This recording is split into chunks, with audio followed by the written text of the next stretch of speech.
Sebuah kota yang jauh, tersebutlah keluarga pedagang kaya yang hidup bahagia dengan dua putrinya. Sang kakak diberi nama Leona. Meskipun cantik, dia benar-benar semena-mena dan serakah. Sang adik dinamai Diana. Meskipun dia tidak secantik kakak perempuannya, namun dia sangat tenang, bekerja keras, jujur, dan berbakti. Sayangnya sang ibu meninggal begitu cepat, sehingga sang ayah harus mengurus keluarganya. Suatu hari, karena sering bekerja hingga larut, sang ayah terserang penyakit aneh. Dianalah yang melakukan segalanya, mulai pekerjaan rumah tangga hingga merawat sang ayah. Si bungsu juga mengundang seorang dokter untuk sang ayah. Penyakit ini tidak dapat disembuhkan. Dengan kemampuanku saat ini, aku tidak bisa berbuat apa-apa lagi. Tapi konon hanya ada satu obat untuk penyakit ini. Tetapi, kau harus mendapatkan teratai emas di gunung yang tinggi.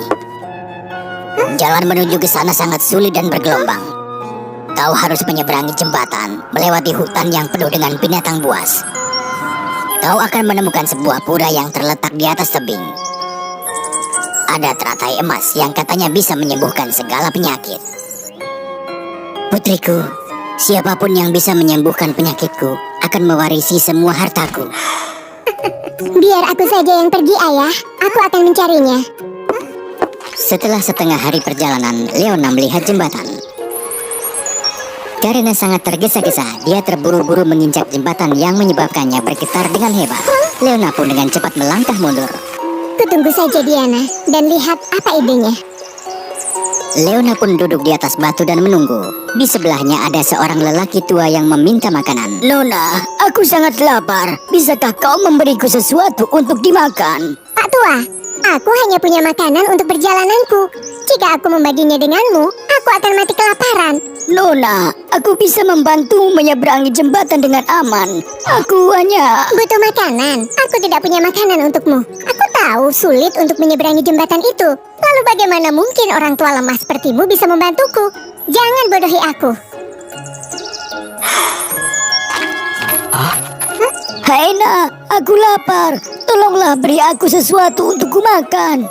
Iya kek, aku punya roti. Silahkan ambil. Oh, terima kasih. Aku belum makan apapun selama berhari-hari. Setelah makan, lelaki tua itu mendatangi Diana. Terima kasih telah memberiku makan. Tolong pegang tanganku. Aku akan membantumu menyeberangi jembatan. Hah? Jembatan gantung itu mungkin tidak akan bisa menahan beban dua orang. Tapi kasihan, kakek ini pasti tidak bisa menyeberangi jembatan sendirian. Kau bodoh sekali, Diana. Bagaimana kau bisa percaya pada orang tua itu? Ketika Diana memegang tangan lelaki tua itu dan menapakkan langkah pertama di jembatan gantung, tiba-tiba jembatan itu berubah menjadi jembatan emas yang kokoh. Diana dan lelaki tua itu menyeberang dengan cepat dan aman. Leona terkejut. Apa? Apa yang terjadi? Dari mana jembatan itu berasal? Leona tertegun sesaat. Dia pun hendak menyeberangi jembatan. Tetapi jembatan itu berlahan-lahan kembali ke bentuk aslinya, mengikuti jejak Diana dan lelaki tua itu. Leona tidak bisa mengikuti adiknya lagi. Dia pun menyerah. Setelah turun dari jembatan emas, lelaki tua itu bertanya kepada Diana, "Kemana kau akan pergi? Barangkali aku bisa membantumu."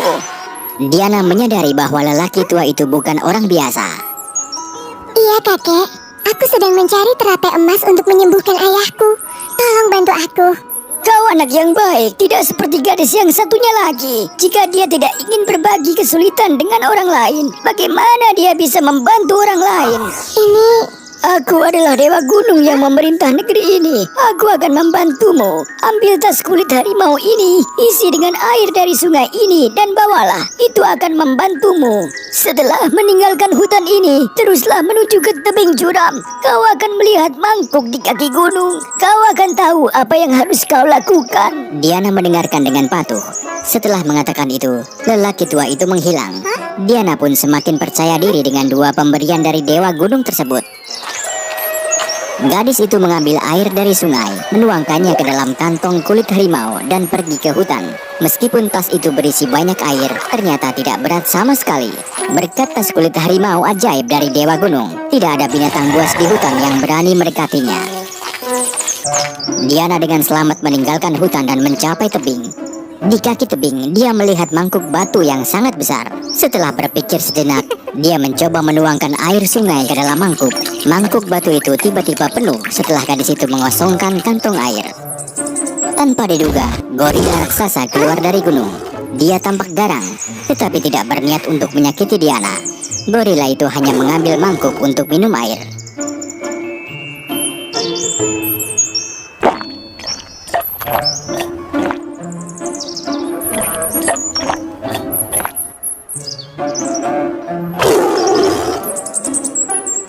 Setelah minum, dia meletakkan gadis itu di bahunya dan kemudian membawanya ke puncak gunung hanya dalam sekejap mata.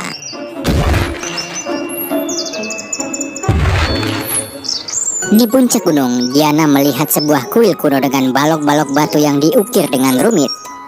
Dia memasuki halaman dan melihat kolam teratai yang indah dan harum. Di tengah kolam ada teratai emas berkilauan. Tiba-tiba Dewa Gunung muncul di belakangnya. Teratai emas ini memiliki pikirannya sendiri. Jika kau ingin mendapatkannya, kau harus mendapatkan izinnya. Selama kau dapat menyentuhnya, teratai itu akan mengenalimu. Aku akan mencobanya. Diana melepas sepatunya dan mencoba mencelupkan kakinya ke dalam air berlumpur. Namun air itu sangat dingin, sehingga dia harus menarik kakinya ke belakang. Jauh lebih dingin dari yang kukira. Tapi aku harus bisa. Demi ayah, aku harus mendapatkan teratai itu. Diana memutuskan untuk melompat ke danau. Meski membeku karena terendam air, dia tidak menyerah. Teratai emas tampaknya terbujuk oleh tekad gadis kecil itu. Teratai itu menjadi lebih bersinar dan bersinar ketika Diana mendekat. Diana pun berhasil menyentuh teratai ajaib itu.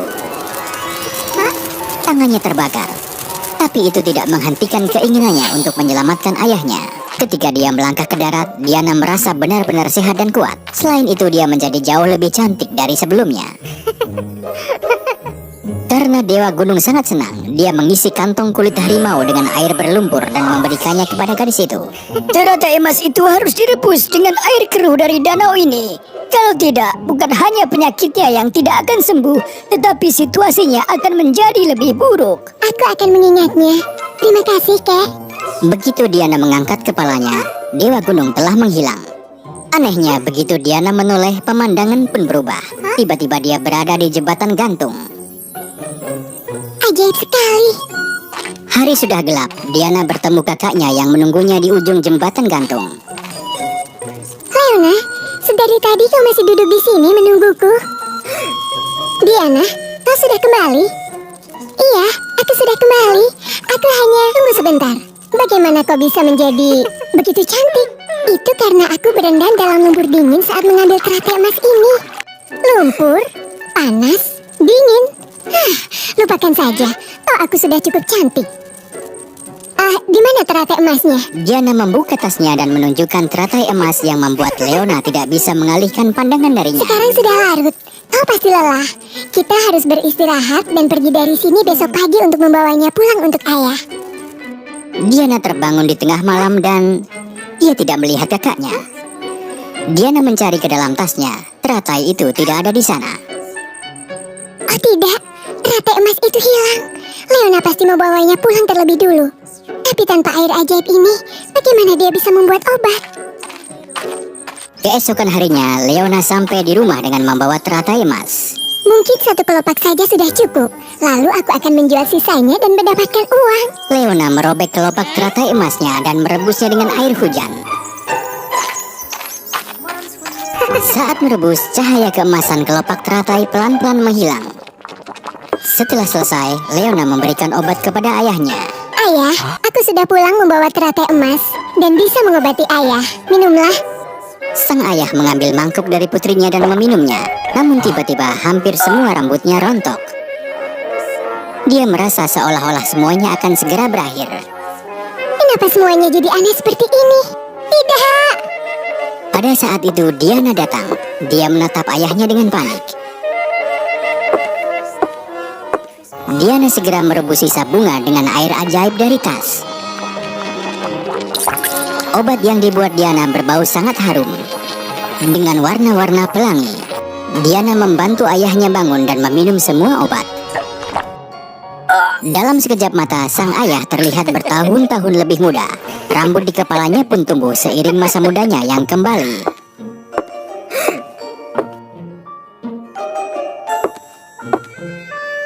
Leona, apakah kau menyadari kesalahanmu? Tamak, bohong. Kau tidak memenuhi syarat untuk menjadi penerusku. Diana, terima kasih telah menyelamatkanku dari kematian. Karena kau jujur, berani, dan baik hati. Kaulah yang akan mengambil alih bisnis keluarga. Ayah, aku melakukan semuanya untuk ayah, bukan untuk uang. Aku tahu, itu sebabnya kau layak mendapatkannya. Dengan sifatmu, kau tak akan membiarkan kakakmu hidup dalam situasi yang sulit. Aku yakin dengan keputusanku. Leona berusaha mengubah dirinya. Kemudian dia pun menyadari bahwa apa yang didapatkan adiknya semuanya berasal dari sifat-sifat baiknya.